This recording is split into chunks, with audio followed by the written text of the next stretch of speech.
Spencer, an inspired second half performance saw your side take all 3 points today. Yeah, I think first thing I'd like to say is a massive thank you to I think there were 7 volunteers that were here at 8 o'clock this morning to get this game on. And this time yesterday, this pitch was totally unplayable and solid, and without those volunteers who came in and put, I think, 4 or 5 hours into the pitch to get the game on, it was a fantastic achievement for us to have any game at all. So first and foremost, we're very grateful for them. As far as the game goes, I thought the first 30 minutes was possibly the worst 30 minutes we've had this season. I thought we were indebted to Aaron Buffton to only be 1 down. I think there's a big element of handball in their goal, but I think that just hides the fact that we started incredibly flat. And my centre halves, my back four generally were having to defend. There was no protection. We were very outworked. I give a lot of credit to Chalfont. They looked bright, they looked energetic, and we couldn't get a foothold in the game at all. I think that did change about 30 minutes. I thought we started to get control in the last 15 minutes of the first half. And as much as I was very angry at half time, we did focus on the brighter 15 minutes we'd had. And the second half, to be blunt, was about, was really like the Alamo. I thought the reaction was superb. I think we could have scored 7 or 8. We've hit the bar, we've hit the post, the keeper's made saves, we've missed, to be honest, sitters, one-on-ones. I thought we were outstanding, and it was a great equaliser. I think the red card, I'm a distance from it.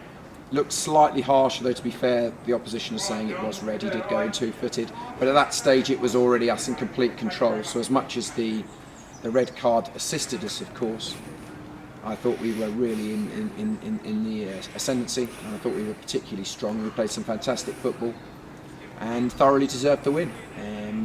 So we're just trying to play for more than sort of 60 minutes in the game at the moment. I thought for 60 minutes we were superb, 30 minutes we were awful. And it was an entertaining game on a very difficult pitch. So ultimately, from where we were at half time, I'm delighted with the 3 points, and we move on to the next one. There was a positive reaction in the second half. What was said at half time? Well, as I said, I thought we were much better the last 15 minutes of the first half. I thought we actually got control of the game in that period. I thought we were totally outplayed for the first 30 minutes and were very poor indeed. We were second to everything. We didn't hold up the ball. We didn't battle enough and set in midfield, and the defence were hanging on, and they had a very bright left winger who was causing John a lot of problems. There were a lot of harsh words said at half time. We have a few players perhaps that really need a rocket up their backsides, but you've got to give them massive credit, because second half was phenomenal. It was complete dominance when they had 11 and when they had 10. So it was just the win, and fantastic second goal, all 3 goals really. And as I said, we could have scored 6 or 7 comfortably, and it was a fantastic second half. I'd obviously, as a manager, I'd like us to do it throughout first and second halves, but we'll take the big pluses from that, and more entertainment for the crowd, and go from there.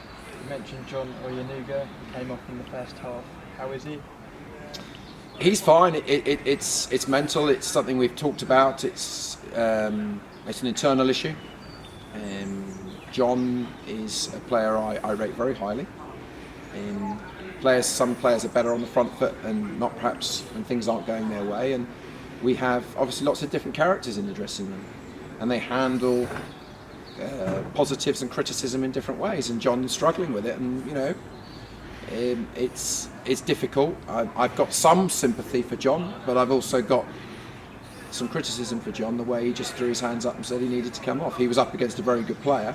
I didn't think he got much protection from anybody. But what we've learnt, I hope, today is we've got to stick together as a team, as a dressing room. And we've done that in the second half. But players can have poor games. They can't be brilliant every week. And we need to stick together. We don't stand around obviously and criticise if somebody blasts a penalty over the bar or has a poor game. Like a number of them had poor games at Royston, where we were thoroughly well beaten. We have to stick together, and if everybody was great every game, with all due respect to Farnborough, they wouldn't be playing at this level. And I think it went too far, and it's something we've got to deal with.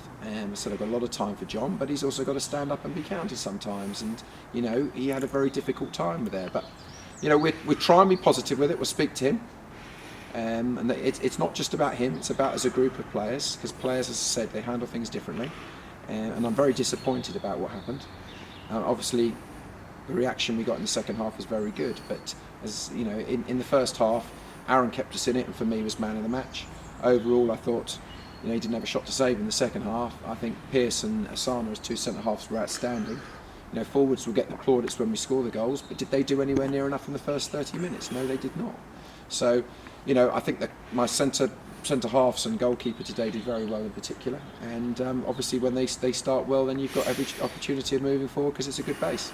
Got a week now to prepare for the trip to Uxbridge. What are your thoughts heading into that game? Just another really difficult away day. I don't want to underscore it. You know, the reality to these away games is our mentality's got to be right. You know, today we've shown far too much respect to a Chalfont side who were bright. You know, come here, raise their game. We understand we're the big target in the division. You know, I'll give Chalfont, they played some superb stuff for 30 minutes and thoroughly deserved to be 1 or 2-0 up. Uxbridge are another side that a little bit hit and miss, but on their patch it'll be very difficult. They've got some big experienced boys. It'll be physical, and if we work hard like we did in the last 60 minutes, we have got every chance. If we turn up like we do in the first 30 minutes, we've got some serious issues. There's no excuse. We trained very hard on Thursday. Too many people didn't turn up. We've got a great relationship with Cove at the moment that's being developed, and we're very grateful for them. You know, we're going to be in on Wednesday, again at Cove's facilities. We need everybody there, and we need to focus because every game is difficult, and you've seen that today in that first 30 minutes. So, you know, another tough match before we come back here again. And finally, heading into February, you got a squad update? Yeah, I mean, the situation with the squad, why it's been kept quiet, is it's well known that the board asked me to make, for us, substantial budget cuts about 6-7 weeks ago. We managed to get through a month without doing it. And our budget is very small, really, as much as I still think it's in the top, you know, 3 or 4 in this division. You know, it's a very small amount of money with what we give the players. And we managed to hold that off, as I said, for a month. And I'm still finishing that at the moment, the changes. So I can't be 100% accurate. What I will say is that I gave the players a choice. I said to 3, 4, 5 of them that they'd need to take a reduction, or I will do the manager's job and just release 2 or 3 players to bring us down to where we were. Ultimately, I was thrilled that the players did decide to do that, and it's not a huge amount of money because we don't pay a huge amount of money, but it all counts, and players need to count on their expenses being paid, etc. And we've paid the players on time as usual, and we pride ourselves on doing that here. So we've cut it, and I was pleased with the reaction. At the moment, Ollie Treacher, who was last in, has been the victim of that because he's at the moment left the club. We're doing everything in our power to get him back, but it comes down to money. He earns a certain amount of money working on a Saturday, and we can't get to these levels. We're looking at other options as where people are taking cuts, and I can tell you there's more than one player out there playing for free. You know, so fantastic from the dressing room that they accepted that, and actually they accepted it very well as well. There were very few complaints. I didn't expect them to be happy about it, but they accepted it on the basis they wanted to stay together, and that's a massive plus to this club and a great plus to the dressing room. But there may still have to be 1 or 2 more to go. Sam Shabam did decide to leave against my wishes. I didn't want him to. I think he's doing the right thing here at the moment. He did change his mind 2-3 days later, so he's back with us. And as I said, we're working on the Ollie Treacher thing at the moment. Jamal should have been available today, but he's been ill. And we're just assessing it as we go. So I haven't got complete finality to it. There may still be 1 or 2 outs on the basis of what it is. We don't want to ask the players again to take any further cuts, as I said. And so we've got a couple in here that are playing for nothing who said, you know what, I just get a few expenses, but if it helps the club, I won't do it because I want to play for Farnborough. And I said, I think we should focus on the massive positivity of that from the dressing room. The club's working really hard to sit off the pitch. You know, they're giving all these, you know, food sessions away and working hard with all these events that the social secretary's putting on, and so we're doing our very best to keep everybody together. We want to keep everybody. We're looking to put Joel out on loan.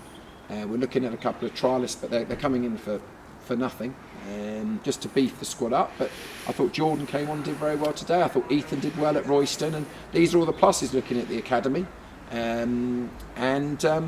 So we haven't got that complete definitively squad, but that's where we are at the moment. Ollie Treacher sadly isn't with us at the moment. He was last in, and that's why we said if he'd been here at pre-season, I would love to keep him, but it is financial. A number of the lads have taken a deduction, and we move on. So I said it's all positive. It's not ideal, but it's one of those things, and I think it's a massive plus to Farnborough that these lads have taken that and shown how much they want to wear the Farnborough shirts. And I think you saw today in the second half when the way we played and the fans got behind us, and let's face it, it's been a horrible couple of weeks weather, and they had every right at 30 minutes to think what on earth is going on. I thought their response was fantastic as well. So we'll focus on the positives and move forward to another difficult away game next week. We're second in the table. Let's really be positive and enjoy our weekend. Brilliant. Well done today, Spencer. Thanks a lot, guys. Thank you.